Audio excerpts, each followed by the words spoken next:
नमस्कार दोस्तों। आज मैं आपके सामने कोई साधारण बात करने नहीं आया हूँ।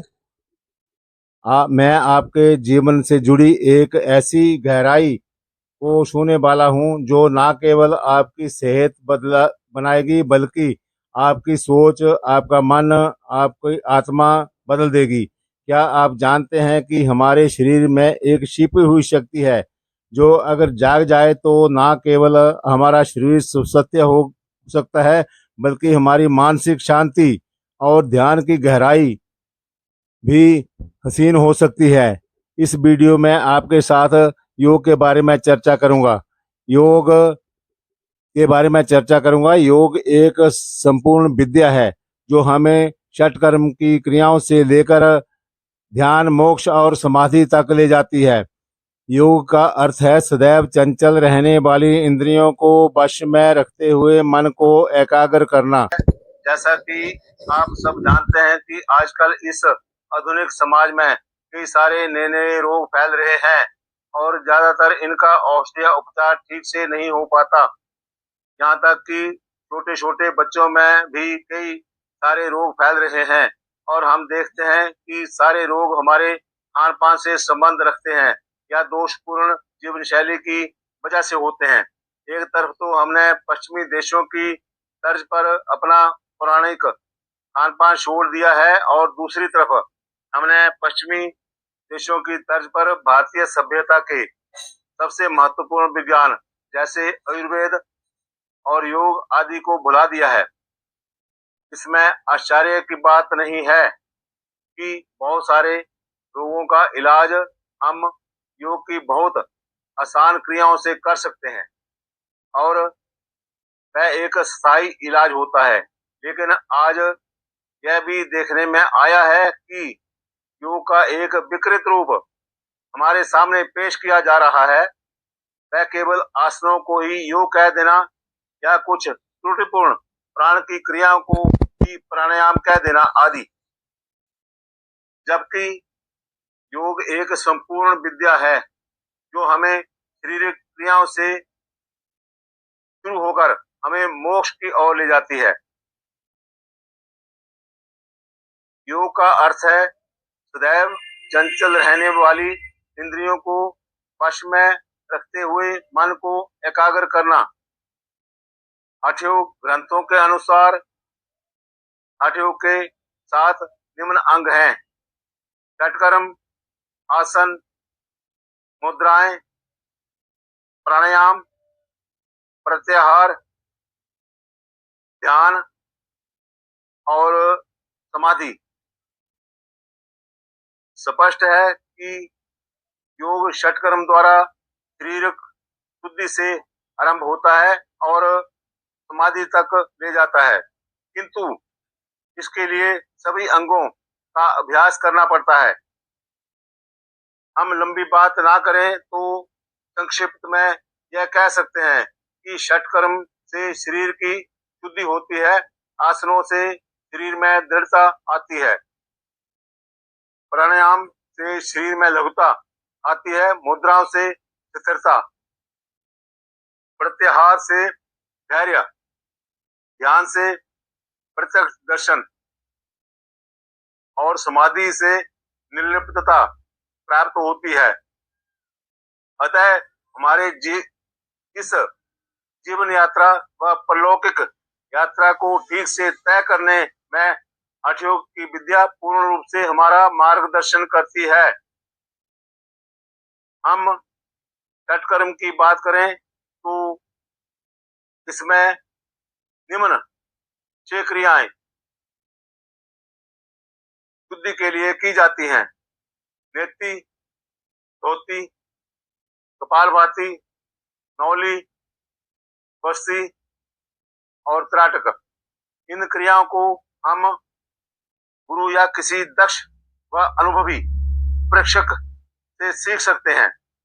नेति कई प्रकार की होती है, जैसे जल नेति, रबड़ नेति, सूत्र नेति, दूध नेति और घी नेति।